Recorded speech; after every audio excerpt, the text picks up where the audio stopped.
Welcome to all of you. तो आज इस वीडियो में मैं जेई मेंस 2026 के केमिस्ट्री के वेरी वेरी इंपॉर्टेंट टॉपिक मैं डिस्कस करने जा रहा हूँ, जिनका वेटेज बहुत ज़्यादा है और जहाँ क्वेश्चन आने की प्रोबेबिलिटी बहुत ज़्यादा है। चलिए let me start with the organic chemistry. Organic chemistry का बेस है आपका जीओसी। जीओसी बेसिकली पूरी रिएक्शन मैकेनिज्म का बेस है। वहाँ से मेजोरिटी ऑफ क्वेश्चन आते हैं एसिड बेस, जैसे एसिडिक स्ट्रेंथ के ट्रेंड्स, बेसिक स्ट्रेंथ के ट्रेंड्स, एसिड बेस रिएक्शंस, ठीक है, इंटरमीडिएट की stability, aromaticity, resonance, hyper conjugation, यहाँ से क्वेश्चन आते हैं। सेकंड टॉपिक आता है आइसोमेरिज्म। इसका वेटेज अच्छा खासा है। आइसोमेरिज्म के दो पार्ट है, स्ट्रक्चरल और stereo. Stereo is very very important.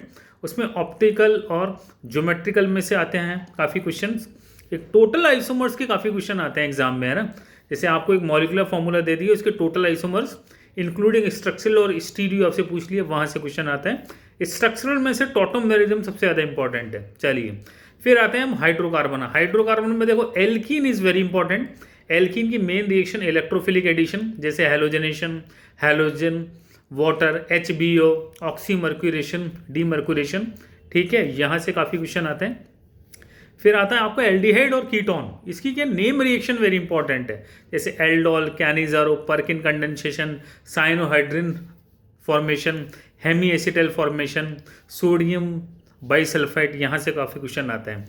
फिर आता है एरोमेटिक केमिस्ट्री। एरोमेटिक केमिस्ट्री में देखो आपको सबसे important benzene diazonium salt, it is the Grignard reagent of the aromatic chemistry. यहाँ से काफ़ी ज़्यादा क्वेश्चन आते हैं। जैसे इसमें आपका सेंडमी रिएक्शन, गेटरमैन रिएक्शन, H3PO2 की रिएक्शन, डाइजोनियम सॉल्ट से फिनॉल बनता है, उसकी रिएक्शन, यहाँ से काफ़ी क्वेश्चन आते हैं। एक आता है एरोमेटिक केमिस्ट्री में फिनॉल। फिनॉल हमारा सुपर स्टार है because it is very important chemical. बहुत सारे केमिकल इंडस्ट्रीज में केमिकल फिनॉल से सिंथेसाइज होते हैं। तो फिनॉल की सारी रिएक्शन है ना, रीमेटिमन फॉर्मुलेशन, रीमेटिमन कार्बोक्सिलेशन, कोलबेशमेट, ये वेरी इंपॉर्टेंट है, ठीक है।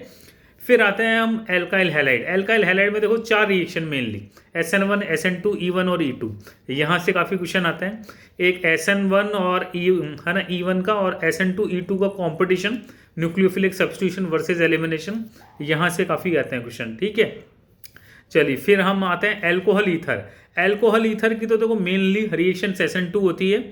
ईथर का विलियमसन ईथर सिंथेसिस वो बड़ी फेमस है, वहाँ से काफ़ी क्वेश्चन आते हैं। कंसनट्रेटेड HI की ईथर से रिएक्शन, यहाँ से काफ़ी क्वेश्चन आते हैं, ठीक है। चलिए ये तो हुआ आपका आपका ऑर्गेनिक में जिन चैप्टर का थोड़ा वेटेज ज़्यादा है उसकी हमने बात कर ली, है ना।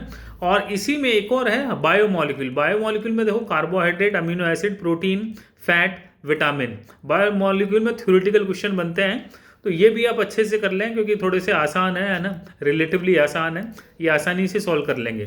चलिए अब हम आते हैं इनऑर्गेनिक केमिस्ट्री। इनऑर्गेनिक केमिस्ट्री का सुपर स्टार है कोऑर्डिनेशन केमिस्ट्री।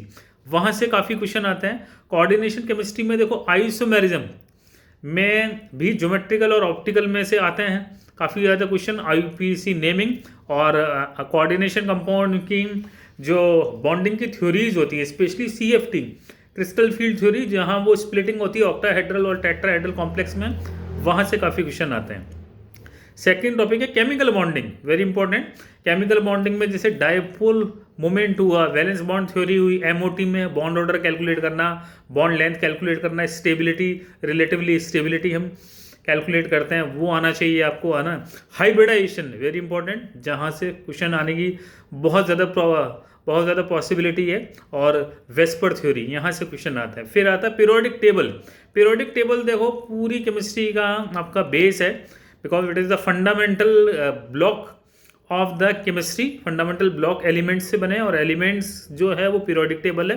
अब पीरियोडिक टेबल में ट्रेंड्स आपको आने चाहिए, ठीक है। एसिडिक स्ट्रेंथ की ट्रेंड क्या है, बेसिक स्ट्रेंथ के ट्रेंड क्या है, इलेक्ट्रोनेगेटिविटी का ट्रेंड क्या है, आयनाइजेशन, एंथैल्पी, इलेक्ट्रॉन एफिनिटी।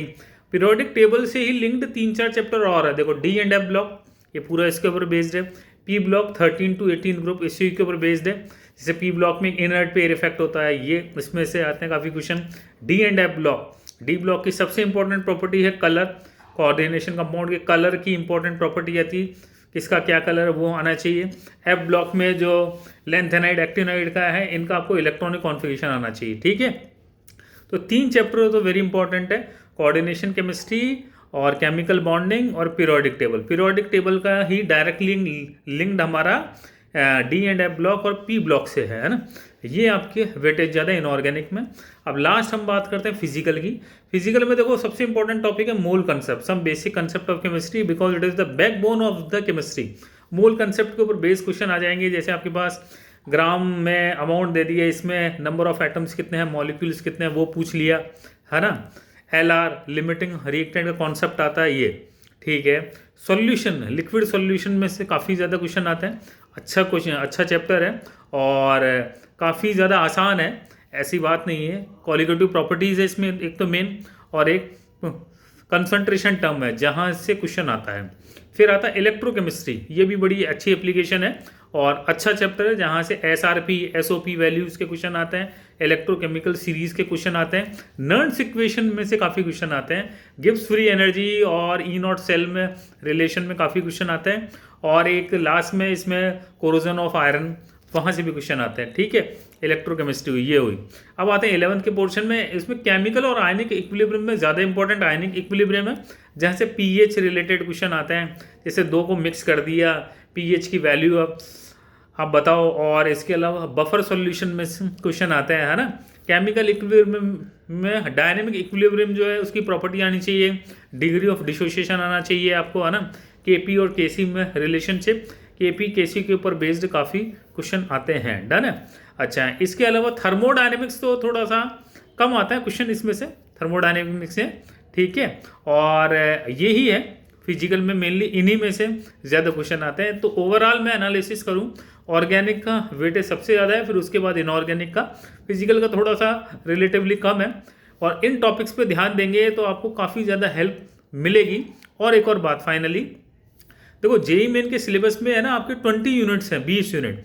आप एक काम करो, उस 20 यूनिट का आप हार्ड कॉपी ले लो, प्रिंट आउट ले लो, और हर एक चैप्टर में देखो सब टॉपिक गिवन है, और सब टॉपिक आप पेंसिल से टिक करते जाइए कि यार ये अपना टॉपिक हुआ है या नहीं हुआ।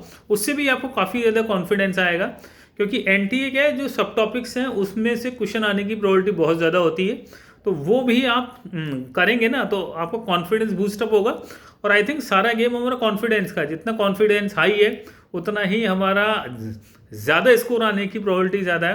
मतलब आपके 200 मार्क्स आसानी से आ सकते हैं, और 250 भी आसानी से आ जाने चाहिए यदि आपकी प्रिपरेशन अच्छी है। तो गुड लक, ओके। और वीडियो कैसा लगा कमेंट करें। Thank you so much.